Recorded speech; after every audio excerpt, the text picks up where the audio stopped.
Wow. Um, my name is Gyda Gash. I'm born Gyda Braveman in New York City and grew up on the Upper East Side. Um, Let me see. I my dad was a press agent, and his name was Mal Braveman. He passed away some years ago, but I grew up in an Upper East Side kid in a rock and roll house. Um, my dad, as a youth, used to run. He grew up in Brooklyn and used to run jam sessions at Birdland. And he was like a Jewish guy from Brooklyn and hung out with hipster kids at the time in the 50s and so, which I guess sort of morphed into the 60s. He got into rock and roll. So I grew up in a rock-oriented atmosphere. To 65, let me see, I guess that's pre-Beatles, 65. I don't know, just I'm really bad with dates and years. It's kind of a blur, and to this day I'm bad with numbers, but my dad was a press agent for Herman's Hermits and the Animals, and I actually have a photograph. Can I bring this into the pitch? My photo. And I didn't put that up there just for the interview. This is always on the show. Oh. We'll shoot it later. Okay. My dad, surrounded by the animals. It's a press shot that he kept in his office. Isn't that great? It's so good. I love that. That's my dad, Mal Braveman. So before 1965, I was a kid, little tiny kid, and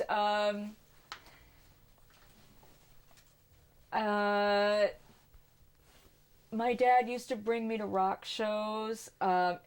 He was a press agent, like I said, for Herman's Hermits and the Animals, and he would get a lot of their fan mail and presents and stuff to his office, so he would have me over to his office, and my mother and I used to ransack the gifts. Like, we would get like stuffed animals and hand knit sweaters and things that girls from all over the world had sent to like Herman's Hermits, and so that was really fun. I didn't really I wasn't thrilled with Herman's Hermits. They never really made an impression on me, but I was taken to some animal shows when they came here for their first U.S. tour, and went backstage with my dad. As a matter of fact, he left me backstage, and I remember being in their dressing room, and literally my feet did not touch the ground. So I don't know how old I was, but I was a pretty tiny little girl, and just looking at all these cute guys with long black hair and British accents, and I think they were getting high or whatever, and they all had these beautiful black or Afro-American girlfriends with big beehive hairdos, tight satin dresses. I mean, they were so sexy. Spike heels. I mean, it was the shit. And I was just like, wow. For a little kid, I was like, toing. I saw what I wanted to be. It was just so cool. So that was the beginnings of my attraction to rock and roll. And as far as what was going on in the house was my dad would blast music every morning. Well, mostly on the weekends, because I think weekdays I had to go to school. But I would wake up to the sounds of rock and roll. Like, even probably before this time, he was just a collector of great rock and roll. He used to collect 45s, and we would go to the Colony Record Store, which is, it's still there, thank God. I hope it remains. But back in those days, you were able to like choose your 45s and listen to them. So we would spend hours, and he would listen to this one, that and come out of there with like dozens and dozens of 45s and then just play them constantly. We had one of those record players that would drop the 45s, and we would dance all over the house, jump on the furniture, dance on the sofas. My mother had a fit, but yeah, that's about what I remember before 1965. No, I never thought that it was possible for me to ever do it. I was just attracted to it and loved it. But no, I never thought that way when I was young. Not at that time, no. What got you into music? That's a long story in itself. I actually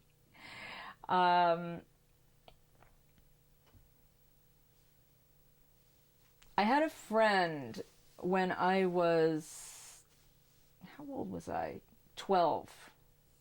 We're little kids, little girls, and she played acoustic guitar, and she had a brother who was a rock and roller. He had a band. And we used to play guitar. She taught me how to play. She taught me a couple of, oh, sorry, my fidget. She taught me how to play guitar, taught me a couple of chords, and I went out and got myself a big acoustic guitar, and we used to sit around and write songs, and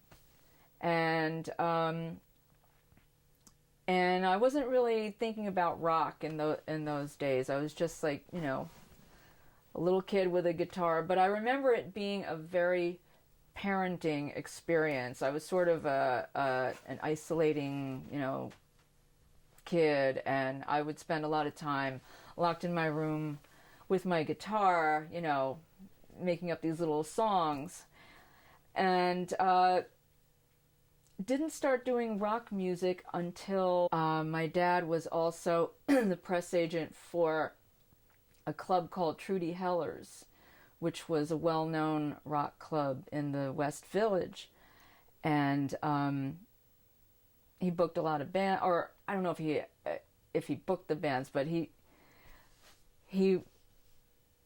it's so funny. I called my mother just before you guys came over. I said, "Mom, can you tell me any stories about Trudy Heller's in those days?" And she said, "Oh, I don't want to remember that time. Your father was out every night, and he left me all alone. He was out every..." I'm like, "Oh God, I'm sorry I brought it up." But he pretty much lived at Trudy Heller's. And she did tell me one thing, though. At Trudy Heller's, it was a really cool club. They had a stage where they had bands, and they had a wall. It was sort of like a shelf, kind of a little running along the sides of the club, and they had go-go dancers dancing on these little platforms, I guess you call them, little shelves. They were very narrow. And those were the days where they had the girls with the white go-go boots, and they had guy dancers too, and they were all dressed so cool. And my mother said that one day, and I never knew this, and I had no memory of it, but now I know, my father brought home one of the guys from Trudy Heller's to give him dancing lessons so that he could learn the latest steps. I just cannot picture my father, doing the Watusi or the Frug or what. My dad was sort of a free-form soul man, but he was, he used to hang out there a lot and hang out with rock hipsters, a lot of the bands, and dancers and club people. We had a summer house in the Hamptons, and one year he had a party in our backyard, and I can't remember the name of the band. My mother could not confirm this, but I swear to God it was Sam the Sham and the Pharaohs. Came out to our house in Southampton, and they used my bedroom for a dressing room, and it was so exciting. And the damn neighbors complained and shut the party down. That was really a drag. But yeah, Sam the Sham and the Pharaohs came to our house. So that's really early on. I can't remember the year, but that's got to be like around that time. Yeah. My dad did not fit in to any of that at all. You know, the friends that he had come over, I mean, you know, he had jazz guys, musicians, gay people, people, you know, of different races. They were smoking pot. I remember the first time, I think I was 12 years old, somebody handed me a joint, you know, my first joint, you know, to try marijuana. And I said, that's not marijuana. We have that in the house all the time. You know, that's not what that is. And they insisted, no, this is grass. I'm like, that's not grass. I know what that is.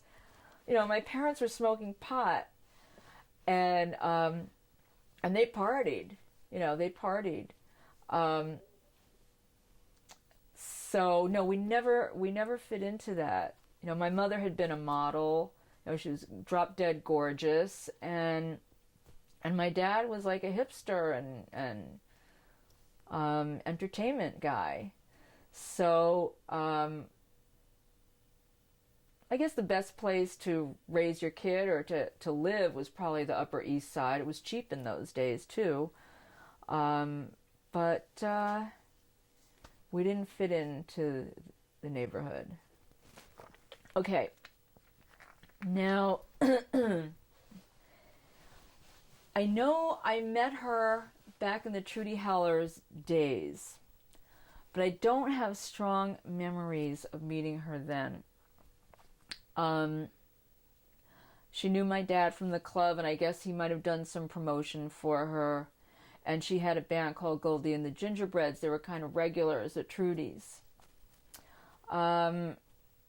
If I talk about Genya, I'm going to have to skip. That's fine. We'll be in the 80s then, because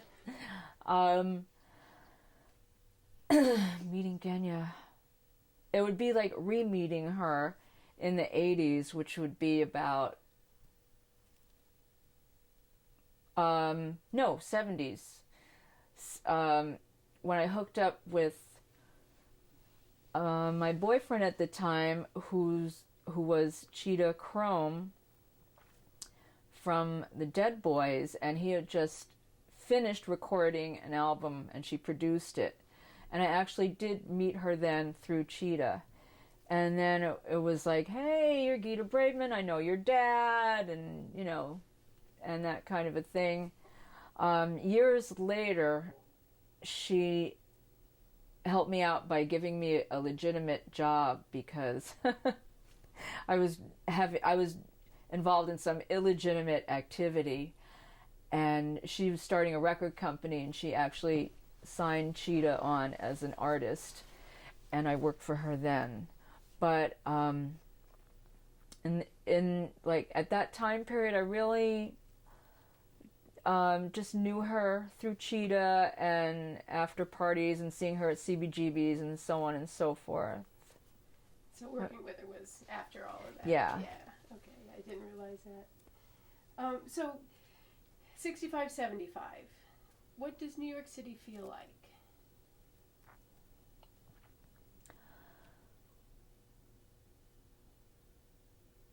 I started to think about this, and it's a time period that really stands out aesthetically in my soul. For some reason, no other time period has had as much impact. And I'm always curious, like, why that time? And I keep trying to relive it by watching films like Taxi Driver or Joe, or, you know, or things that just, when you see like the visuals, or, you know, the aesthetic in the streets or the vibe, and what is it? And, you know, I've come to conclude that New Yorkers at that time were sort of like my dad came from a group of people that were sort of like immigrants, like the Bowery Boys, you know, that aesthetic of like low-income immigrant families. And they had a certain desperation about them, and there was a drive that that I'm blanking out here for a minute.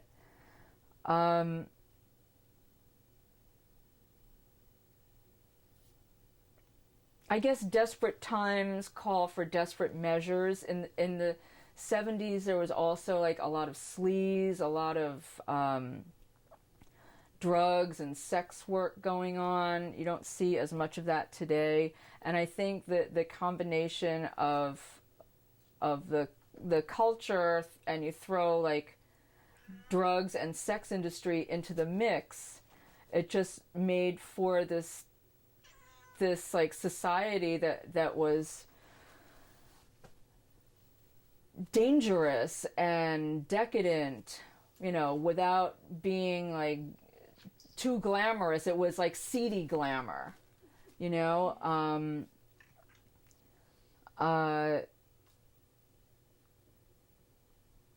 I just remember like, bars and gin mills and things being so sleazy is the only word I can think of, sleazy, and a lot of crime, we're just, people discovered drugs in the 60s, so it started out as a wonderful thing, and then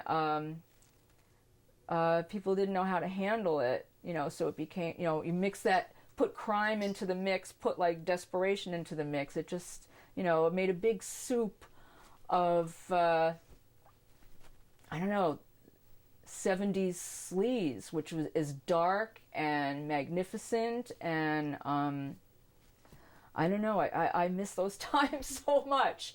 And comparing it to today, we've become so homogenized, and everything is sort of right at our fingertips. Then, it was a bit of a struggle. I guess also what I was doing. Ask me another question. Okay. What's going on with fashion? Get out! You cannot be in the movie. I knew she was gonna want to be in the movie. She's like, but I want to play. She just wants to be in the film. She knows. Right. Like, fashion. Or art. As you're growing up, what are you seeing? What are you hearing? What are you listening to? What are you wearing?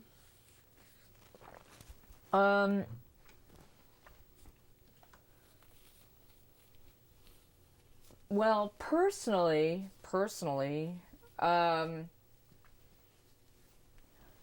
used to pretty much wear all black, even as a little kid. I don't know how I got into that trip, but I looked at, I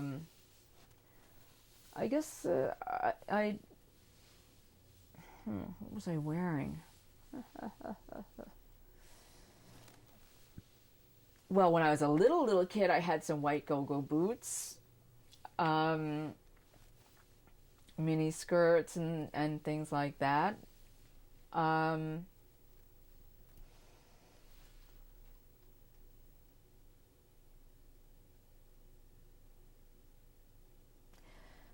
In the 70s, I was involved in, I was a go-go dancer. I was going to say I was involved in the sex industry. I was not a prostitute. Edit. In the 70s, I was a go-go dancer. That was a big thing back then. And it's a different thing than what they have today. There was very few fake tits. Everybody had real tits back then. And I pretty much combined like the sleazy costumes, with like gloves and tight, lingerie, dance wear into club wear. I mean, I would go from the clubs, from dancing straight to a rock club. So that's what I personally was wearing, and I saw a lot of that too at that time. So my cat is driving me crazy. I'm so sorry. That's okay. Come here, monster. Mink, go. It's all right. It's all right. We're just gonna go in the other room if you don't mind. What do you think about that? You know what you could do? You could close that closet door. That This one? yeah, just close that. Like this? Yeah, just push as. Yeah. Thank you. I'm Sure. so sorry. Oh, not at all. She's a sweet. Is it she? She She's a sweetheart. she is. It's like, oh, A let big me just ham. keep rubbing your hand over here.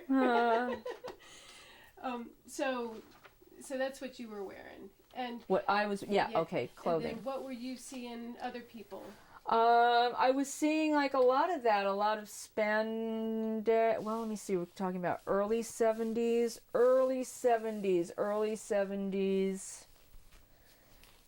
Well, yeah, early 70s. Tight clothes. A lot of.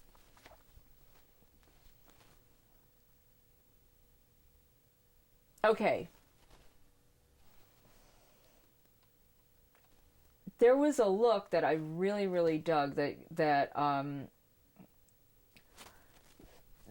I hung out with some people that called themselves hoods. There was a little hood scene in the Hamptons. Like, oh man, this fucking girl. Maybe she'll be okay. Yeah, Sorry. we'll And the look was for the girls tight black jeans, black t-shirts. A lot of girls dyed their hair black, jet black. I never had the guts to do that. Guys used to wear black turtlenecks or dickies underneath like man-tailored shirts with black jeans or black chinos and black beetle boots. Really fucking fly, sexy look. Oh my god, so cool. And these were like the white trash kids I used to hang out with in the Hamptons. Much to my parents' dismay. My dad didn't like them, even though they were like cool. You know, they were lowlifes. But I was always attracted to that. And in New York, like, I didn't see so much of that in New York, but in the 70s, that sort of morphed into more tight pants, bell bottoms. I don't know. I'm getting a picture for like later 70s when they go into like the spandex. Off the shoulder, one shoulder. I remember I had a shirt, I cut the shoulder off. That was a weird thing. That glitter, people would take glitter and feathers and put them on their clothes. Tacky stuff, really tacky. So yeah. what's going on in the club scene? Where are you going? Where are we now? We're in the 70s, early 70s? Yeah, anytime from 65 to 75. Just Okay. My first experiences in the club scene are really going to the 82 club. Well,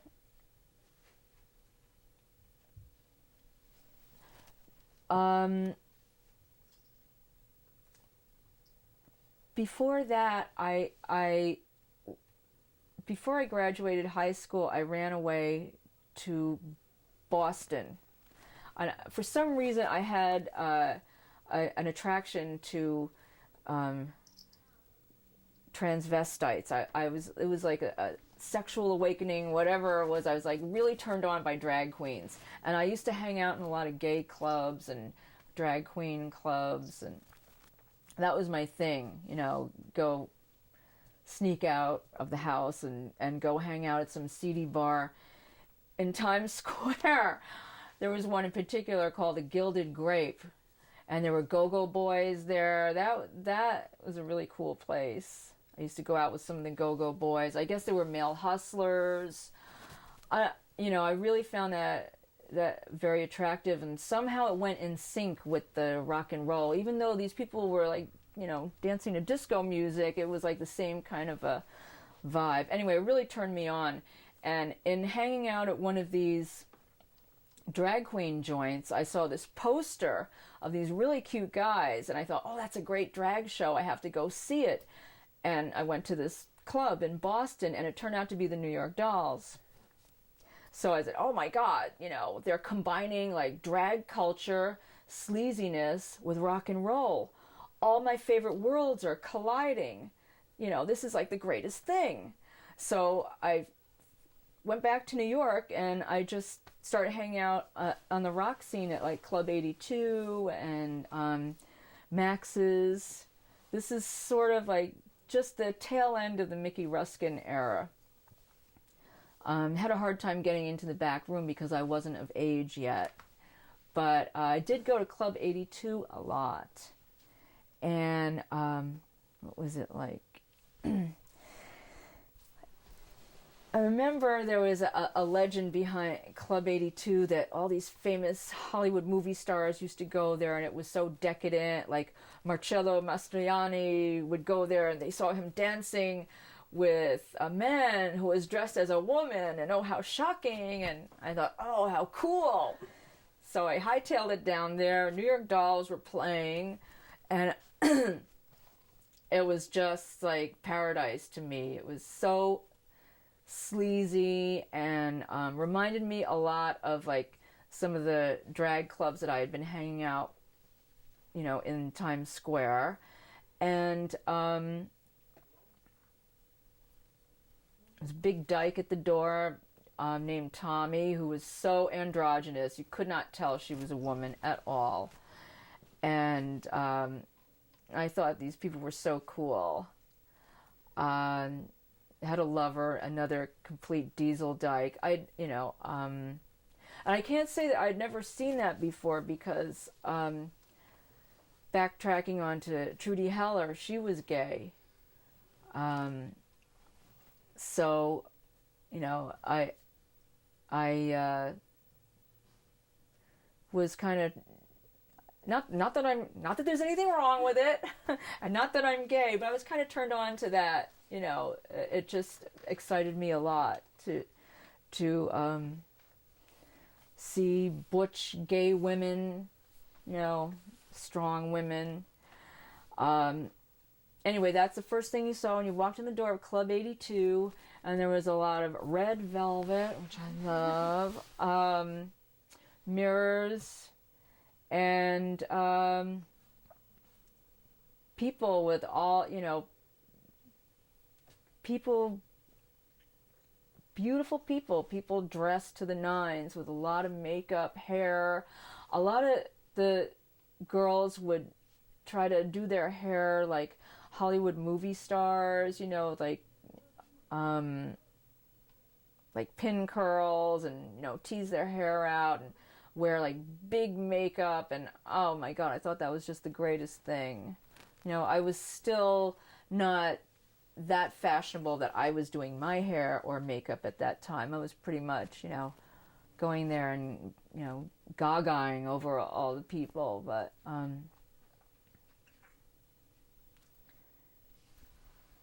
I knew she'd get in the shot. I knew it! This cat.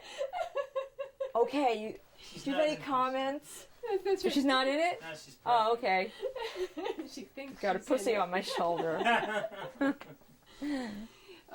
So I feel like I'm being very droll. I'm getting tired of hearing myself talk. Oh, God. No, it's it's great. really good. It's very really good. good. Droll. So what's going on, like with the Electric Circus and Fillmore East and Anderson's? Do you go? I'm actually too young for the Electric Circus. I did go to the Fillmore East. Mm-hmm. My father took me. Everybody was smoking pot. It was wild. I mean, it sort of felt like, to me, I was a little girl, and it sort of felt like a big orgy. People were lying on the floor. There's all these guys had long hair and just sitting on the carpet and spread out, and everybody was so free and sexy. And I mean, it kind of terrified me, actually, but I found it very exciting at the same time. But Um, and my dad used to get me into concerts a lot, and after going with him the first couple of times and getting over my initial shock at all the hippie freaks running around with wild abandon, and they were, I would go, I think I must have, God, did I go? I would go with some friends. I don't remember exactly who I went with. I never got to see Hendrix. But I remember going to the shows and seeing the light shows, with the oil and the water. That was like really great. And of course I was too young for drugs, but there was a big drug vibe in the air. I was pretty much nervous and shy, but it all looked wild to me. What was the question? Just what was going on. What was going on? What kind of bands were you seeing? I saw Leslie West. Didn't care for him as much then as I do now. I was sort of close-minded. Oh, I did see Led Zeppelin's first United States appearance at Carnegie Hall with my girlfriend Karen Mariffi from high school. My father got us tickets, and we were in the first row, and there was nobody in Carnegie Hall. I remember the place was empty. It was like the first 4 rows, and there was this guy in tight black leather pants with long blonde hair, and he was squeezing his cock, singing like the Lemon song, and we just thought we were going to like spontaneously combust. And my girlfriend Karen Mariffi, who did not like rock and roll, all of a sudden became a rock and roller. She was screaming, and I forgot, I must backtrack. I saw the Beatles at Shea Stadium, and I was tiny and scared to death. All I remember about the Beatles at Shea is a lot of screaming and girls fainting, and it was a very frightening experience for a little girl. I bet. I mean, literally, and we were way up in the bleachers, and you could see, like, there's the stage, okay, and you can hear, like, and what kind of a sound are you going to hear in the stadium anyway? You can sort of hear, like, a throbbing gristle effect of a music somewhere, like, okay, that's what the concert was, but it was just nonstop, like, ah! And girls, and then you can't even see anything, and they're fainting. It was, like, really, it was wild, but... scared me.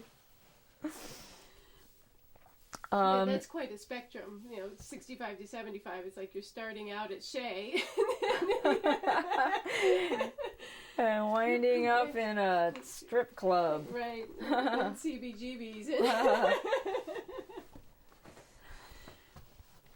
So, what are you doing when CB's opens?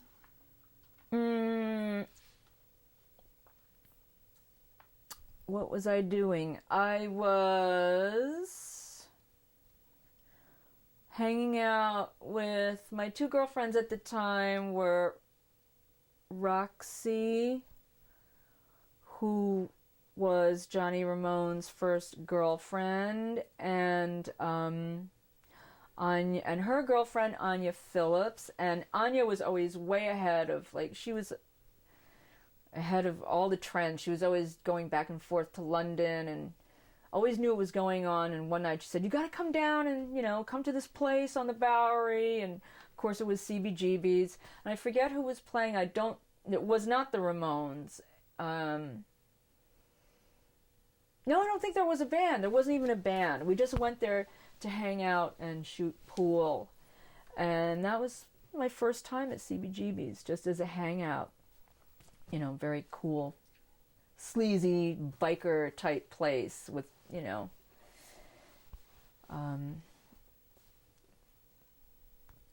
kind of rocker types. Or, I think Anya was following Richard Hell at the time, and he might have brought her down there.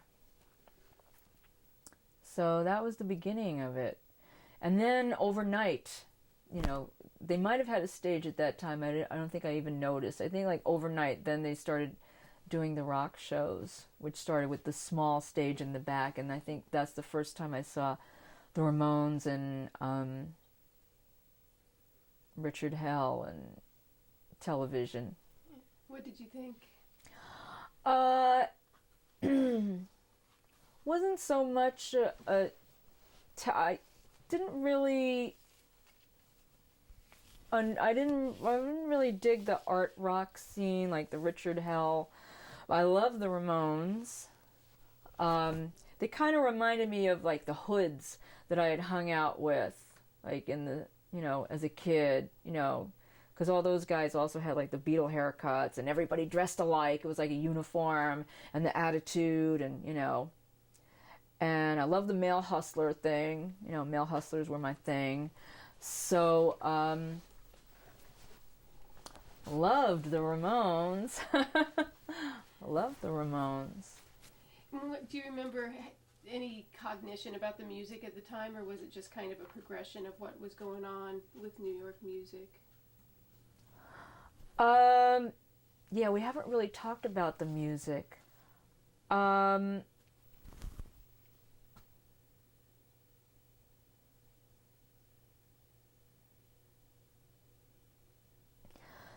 Yeah, okay.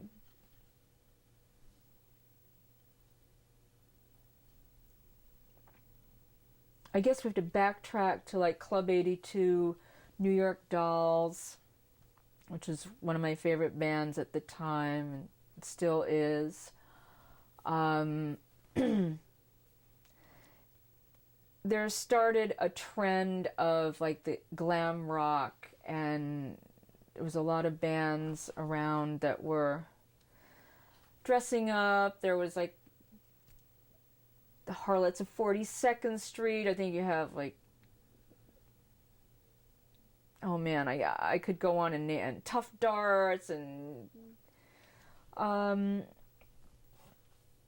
personally, even though I loved the dressing up and the glam rock, I got it did like an overkill thing for me at a certain point, and I sort of separated from the glam thing into more like black leather, dress in black, a little, kind of a mean disposition person, and kind of gravitated more towards those types of people, which were sort of starting to come out in the mix, where it was separating from people that were more over the top, flamboyant. Then you had people that were lesser, so more private, culty, I have my own little world vibe. I don't know if I'm explaining this properly, but that's sort of what happened. And I fell into that private world kind of clique or what, aesthetic. I was in a glam band for a while. There was a band called Teenage Lust. And there were 3 girl singers. They dressed in their little tights and they backed up a rock singer. And they used to play at Club 82 and the Coventry and Queens and whatever. And that was my first experience in a rock band, a latter day formation of Teenage Lust. And we called it Lust, and didn't go anywhere. We did a lot of drugs. And I remember I was thrown out of the band because my teeth were crooked. And that was the day that I knew I was punk, not glam. And I was like, fuck you, So the worlds were kind of dividing. You had your glam rockers, or people that thought that they were, doing the real rock and roll, and then you had your punk rockers who were doing something new that was angrier and more isolatory, and nobody ever thought that would go anywhere, but it just felt like a natural form of expression, I guess, to rebel against some of the flamboyancy and affectedness that was going on the scene. Mm-hmm. That's the only way I can theorize on it.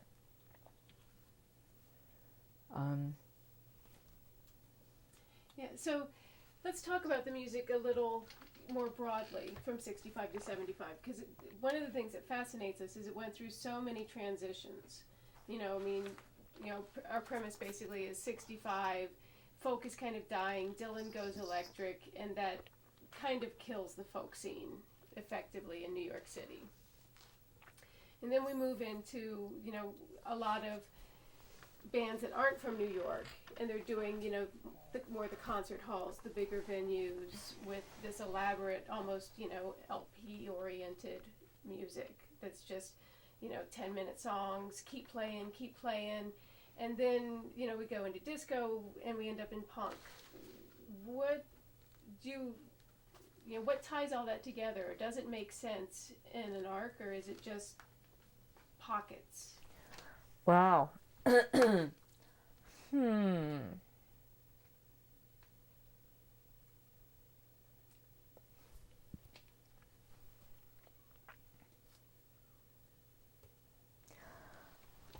Gosh. I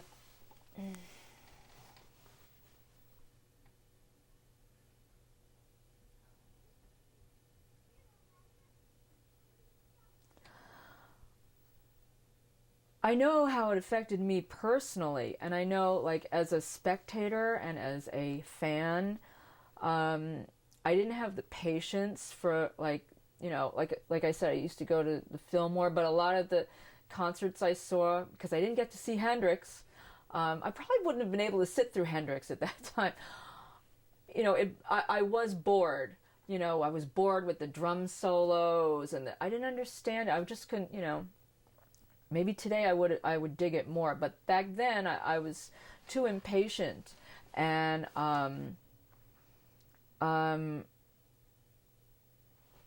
and the music was sort of, it was minimalizing itself when it got more into the glam rock, club rock that I started seeing at Club 82, and certainly the stuff that was the most exciting, like in a New York Dolls set, for example, or even like Wayne County and the Backstreet Boys, or any of those bands, were the more minimalistic driving. It seemed to be more like the voice of what was going on. It was like, and nobody really had the patience for more elaborate musical arrangements, and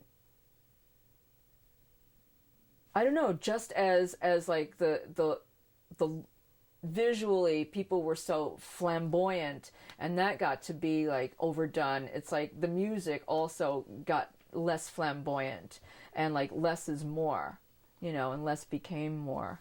And did it become angrier? Was it angry? I think there was like a lot of anger that came out in the music. And did it reflect like cultural or societal goings on at the time? Maybe, because I think there was a lot of racism and classism going on at that time, and a lot of street fighting, and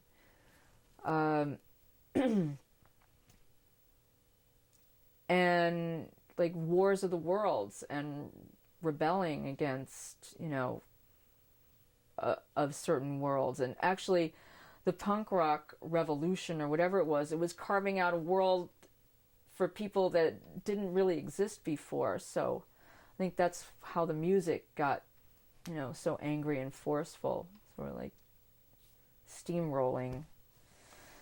Does that make sense? Mm-hmm, mm-hmm. That was good. Do you think it had to do with the kind of the economic climate of the city? Yeah, I do. I do. I think it had to do with the economic climate. As I said, like desperate, there was a desperation. Um, um, and I read that something that somebody wrote. I'll quote her. Judy Nylon wrote the difference between New York punk and United Kingdom UK punk was that we had thrown into the mix the sex industry. And I thought, is she trying to call me a hoe? But, I thought about it on a deeper level. I thought, that's interesting because it really was happening. A lot of people were involved. A lot of people became drug addicts, and a lot of people were involved in, certainly all the girls were, everybody was a go-go dancer. Every chick, girl was a go-go dancer. Easy money, anybody could do it, made tons of dough. Guys were hustling. People were doing porn. You could do like, a lot of the rockers were doing porn loops. I think that's an element, couple that with the drugs and why are people doing that? Because, there's some survival struggle going on, You don't see that today, and I think we need more of it, God damn it. I'm serious. Yeah. No, it brings... Bring back the pimps. I'll show you a good time. That's what's wrong with Women's the world. Lib, they destroyed pimping. I mean, you better edit that. Okay. Bricks thrown at me. You worry people are crossing the street now. Oh. So, what did your parents think about your path? Wow. Okay. Well, they didn't know. They did not. I spent I was very careful not to let my world, into my parents' world. They didn't know. I mean, I certainly didn't say, "Hey, guess what? I'm a go-go dancer, making a living," and No, they didn't know. I kept it covered up. I tried to anyway.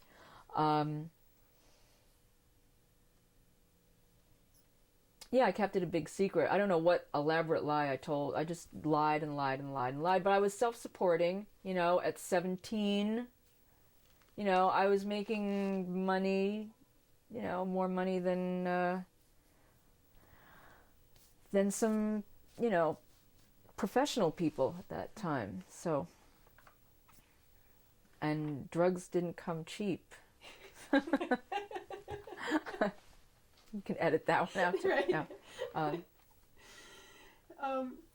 So, synthesis of the arts. What do you think about that?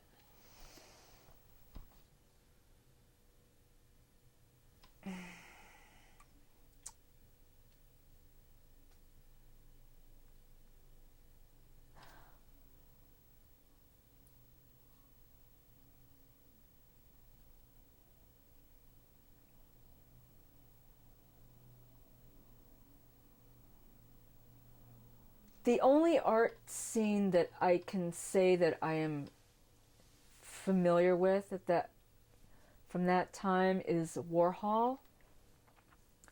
That was also one of my early aesthetic awakenings, was seeing Andy Warhol's trash. Saw that movie and I said, that's the life I want. Joe D'Alessandro. So I was familiar with that, and it's sort of, with that, it kind of fit into the mix with Velvet Underground and more like punk rock. I wouldn't say like glam might be like a branch going that way from it, but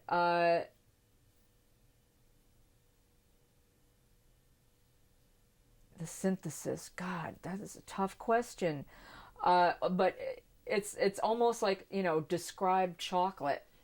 You know what I mean? It's really hard to, but it makes sense. It makes so much sense when you think of like the Warhol factory, the characters, Jackie Curtis, Candy Darling, all these people, the way they were living, the lifestyles, Holly Woodlawn, the way they dressed, finding found objects on the street, the makeup, the hair, the disarray, the wild abandon, the drugs, the sex, put that to sound, then you've got like the Velvet Underground, which is like minimal, dirty, gritty, scary, you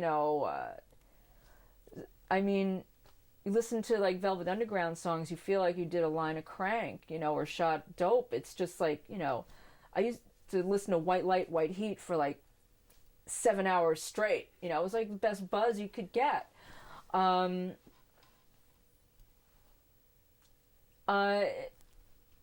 It all kind of makes sense and how it led into that. And it's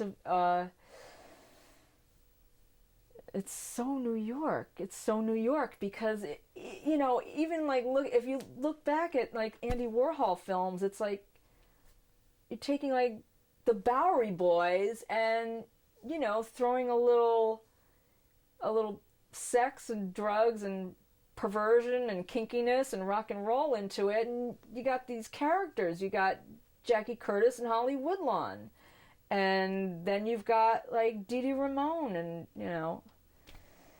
boy, he would be mad if he heard me say it. But that's kind of how it was, or how I see it, how I experienced it. Yeah, because Warhol is kind of, to us in a way, he's kind of the starting point, because he, graphic artist, and then, okay, let's make it fine art, okay, let's make it music, okay, let's make it film, let's make it everything we can even imagine, and then some, and then that really cast onto a generation that then was the crux of 65, 75, because that's who then became punk rock, and, so. Absolutely, yeah.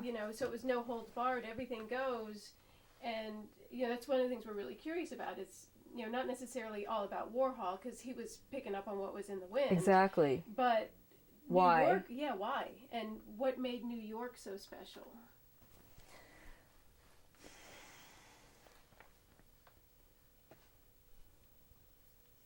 Wow.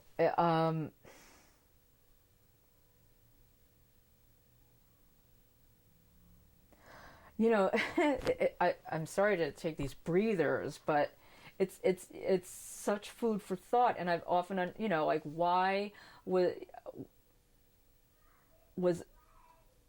I personally, an Upper East Side kid, house in the Hamptons and all that, so drawn to going to like a seedy, gay disco, that was full of pimps, prostitutes, hustlers, and I'm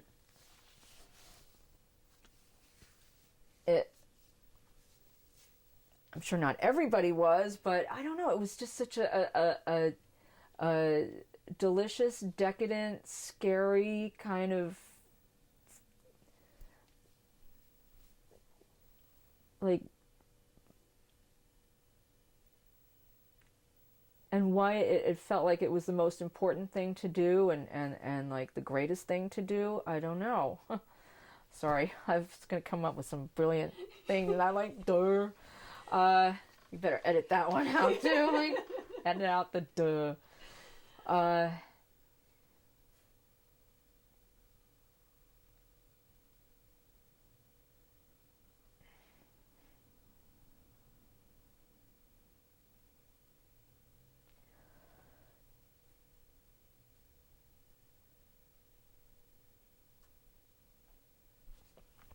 I was thinking about politics, but I really don't want to talk about politics. I was actually going to ask you a little bit about politics. Eek. So, because it just seems like, you've touched on a lot of it, and because you lived it, it's like that's why we really wanted to talk to you. It's like, what does it feel like, and where are you drawn, and why are you drawn there, and were you drawn to politics at all? No. Yeah, because Richard Lloyd told us a funny story, that he would go, his only interest in the Bleecker Street scene in the folkies was to go for drugs. So it was like, he was a socialist only to the point that he could befriend enough people to get what he needed. So he's like, other than that, politics meant nothing to me. It didn't mean much to me either. But I knew that I was apolitical or whatever, like agnostic. I was like, no politics. After seeing like friends get carted off to Vietnam and come back like shell-shocked or whatever, and all that protesting, and actually I was going to St. Hilda's and St. Hugh's School, which was right across the street from Columbia University. I saw the campus get taken over by students. I saw all that hubbubbery and it was exciting and everything, but it didn't really seem to make much of a difference. So I don't know if there was some kind of fatalistic vibe going on after all that, Vietnam War, that people just thought, oh, why bother, or, fuck the system, could be some of that. Yeah, because it was definitely, that kind of precipitated New York's plunge, because then you got the whole gas crisis, you got the city going bankrupt, you got, somebody was describing the city, just everything was dark. It's not like it is now. It's true. It was very dark. Yeah, it's true. It yeah, we had the great blackout. I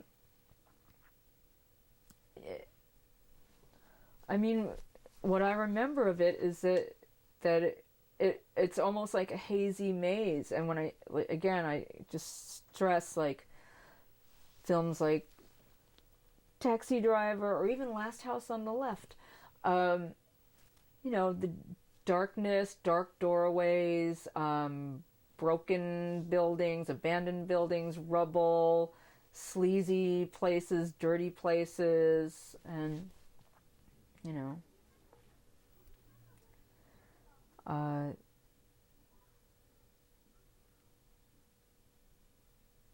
blanking. Yeah. What neighborhoods were you frequenting? East Village.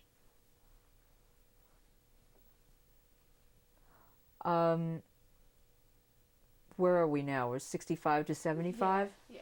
Oh, man. I'm still living home, pretty much. I'm a little girl. But I would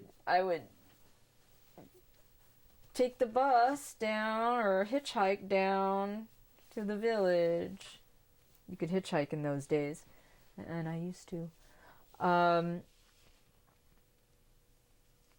Yeah, East Village, St. Mark's.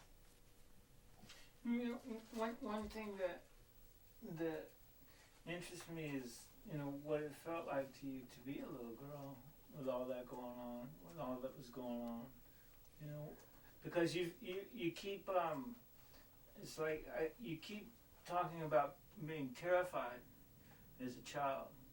Bands terrified you. Really? The scene terrified you. Going to see bands terrified you. No. And then suddenly you reached a point where it all became exciting to you and dangerous. Mm-hmm. And so I'm interested in, how you felt. If you can, think about how you felt as a kid and what it felt like to be in New York City at that time. Because obviously it must have been a scary place to be, or am I making any sense? I'm just, you keep talking about, going to see the Beatles and being terrified, and and then then next, going to Club 82 was like very exciting, yet you speak in terms of it being sort of having a dangerous vibe as well, and I mean, I don't know, make up something. Well, I wasn't that terrified. No, I get,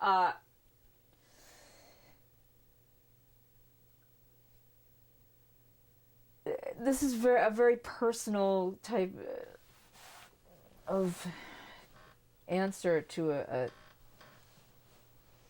to this question, but it's personal experience. I was coming from an Upper East Side world that I lived in, but never felt a part of. And I don't know, for some reason, when I went into the underworld, which I can only describe it as that, which is the decadent clubs, the rock clubs, I felt free.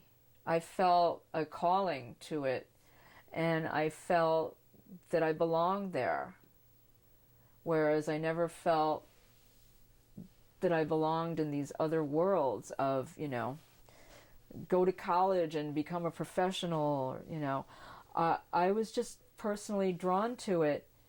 And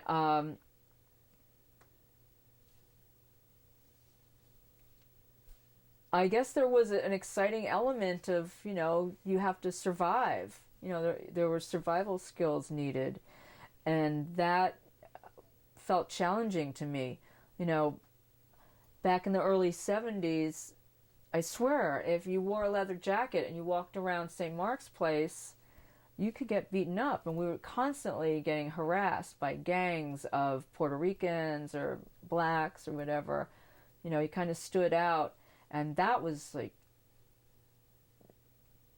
fun to me. I felt that, I don't know, I just felt personally that this is where I belonged. And that's a really personal experience. And there was no place like New York on that level. I believe it. I know that for a fact. At that time, I did not know that. My whole world was New York. So you're coming, New Yorkers live here, that their whole world is New York. I had never been anywhere else. So it was the only world I knew. I didn't know anything extended, beyond New York. But, yeah, I didn't realize that there were normal people out there.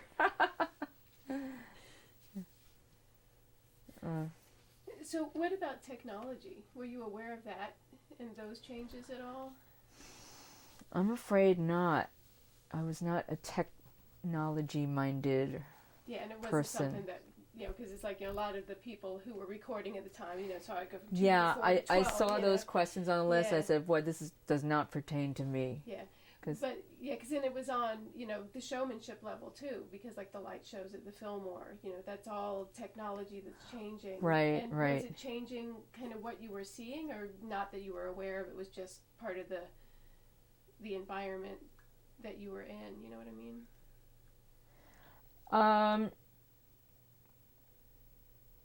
I don't think I really realized it. I don't think it was really much a part of it. I think it was pretty invisible. Uh-huh. At the time, because, unless you were involved in creating it, why would you know? You know what I mean?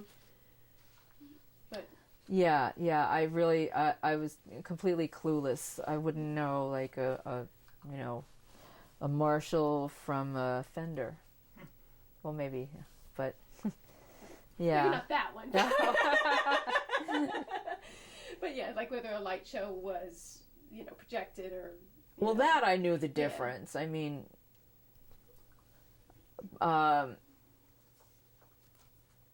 what's the question though? Did I see it happening, or did the changes in technology have any impact on you? I mean, was it something you were aware of? No, because I went from Fillmore East to Club 82 to CBGB's. What technology? I mean, CBGB's had no technology.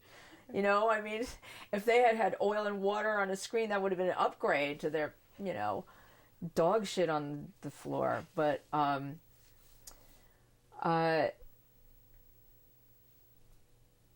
remember the first, like in the clubs you're talking about, or just in life in general, because it was changing a lot of. Man, I don't know. I wasn't really. Yeah. Okay. it's just a question. Yeah. And some people, it's like, oh yeah, that was, and it's like, like, yes, that's a Tommy Ramone, and he's like, well, but Oh, yeah. I mean, Yeah, and yeah, that just yeah. wasn't your focus. So. Not at all. Not at all. Yeah. No. Yeah.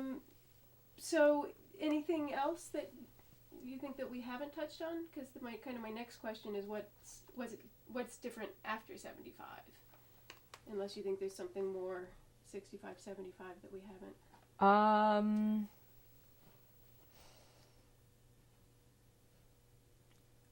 Can I take a break to go to the bathroom? Oh, sure. Excuse me, ma'am. Let me see. Okay. I'll think about that on my way. I'm actually going to leave you clipped and just give you the mic. Oh, you will? Right. Oh, okay. Here. Where's Speed? Okay. So, did you come up with anything? No, but I let go of a lot. Sorry. That's no problem. No, I didn't. Okay. No, sorry. So how is life in New York different after 75?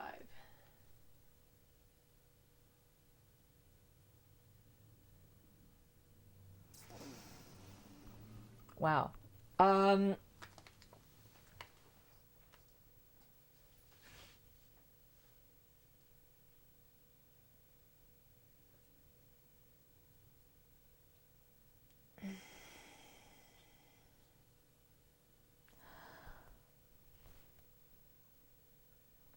I was really involved in the punk rock scene, which means I was sort of immersed in it because my boyfriend was in the Dead Boys, and that's around 76, 77. And that lasted a few years. And then we go into the 80s, which is like,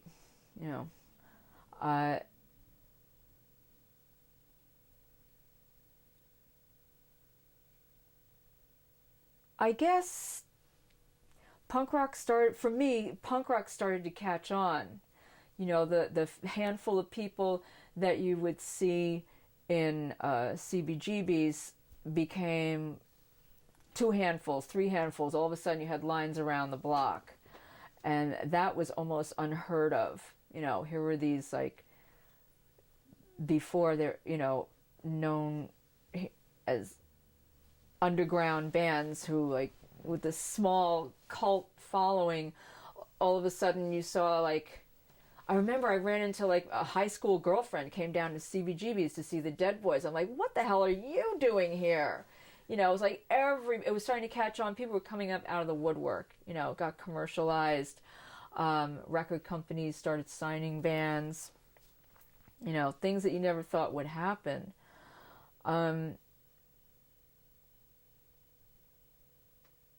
It was almost like a boom started happening in New York. Fashion-wise, instead of having these shabby old secondhand mom and pop used clothing stores that would sell, like, used furs and clothes that smelled of mildew and mold, you had fashionable, trendy, designer punk rock clothes. So it's like, I guess commerce happened. People realized they could make a buck on it. It rubbed off. It got cool to be uncool.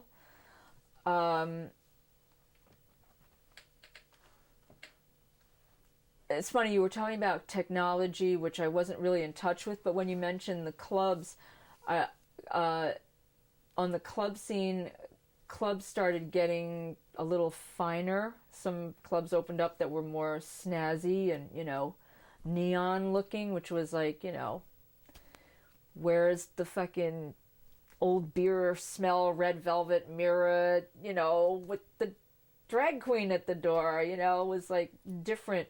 It just started to feel different. It started to, personally, it started to get overwhelming because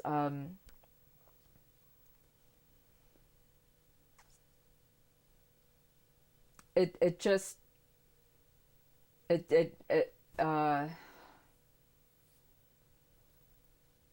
things just started to multiply, and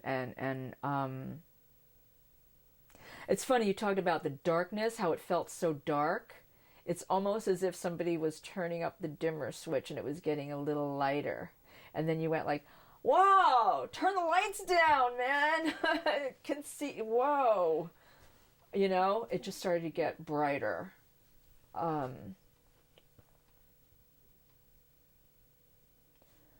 mean, I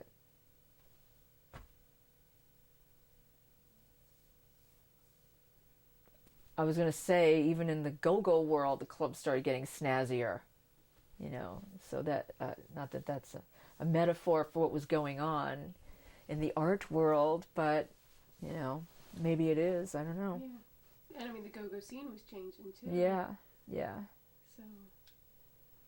So two more questions that I thought of while you were saying that. On the technology, the one that you might have noticed was FM radio. Did that change your world at all? Did you listen to the radio? No, because they never played anything I liked. I did not listen to the radio. How did you listen to music when you weren't out? What, you mean like at home? Yeah. I had records. Yeah. But I was not a radio listener, too. And I remember if anybody did get played on the radio, it was a huge deal, you know. Yeah. Very few and far between. Yeah, especially the circle that you were running in its radio was not what yeah. was going on. Right. Yeah. Yeah. What kind of records did you buy as a kid? My record collection is in the other room. If anybody, it's very moldy. I had, I guess, my dad, I got Meet the Beatles and the Rolling Stones and all those early albums from the 60s. I mentioned one of the things that I ran out and got on my own was White Light, White Heat by the Velvet Underground. And like I said, I used to listen to that incessantly, the same song over and over again. And I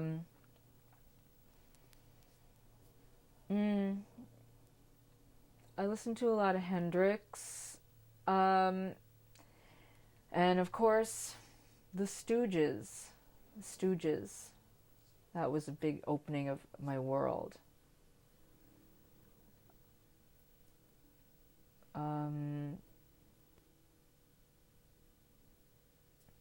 What were the 45s that were dropping on the spindle? Well, Green Onions. That was one of my dad's favorites. Loving Spoonful, that kind of stuff? That was a little light and happy. My dad liked more soulful stuff. Sam the Sham. Oh boy. This is going to be taxing on the brain. A lot of 60s garage. I'm looking at my DVD up there. Question Mark and the Mysterians. Oh my God. Girl groups. Like Martha and the Vandellas. A lot of James Brown.